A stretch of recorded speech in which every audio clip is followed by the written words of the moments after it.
Баршаңызға сәлем. Бүгін сіздермен хит болған қызылшадан салат дайындайтын боламыз. Каналыма тіркеліп, видеома лайк баса кетіңіздер. Ең алдымен 3 қызылшаны жуып, фольгаға орап, духовкаға 200 градусқа 1,5 сағат пісіріп аламыз.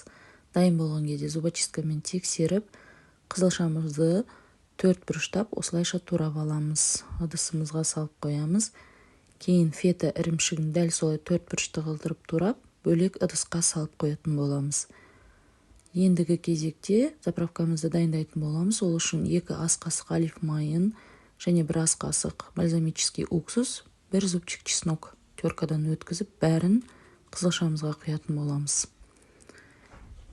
Ендігі кезекте біз тарелкамызға алдын ала дайын болған салат жапырақтарын салып шығамыз. Оның үстіне қызылшамызды да салып, үстіне кішкене грек жаңғақтарын сеуіп, және фета ірімшігін әдемілеп салатын боламыз.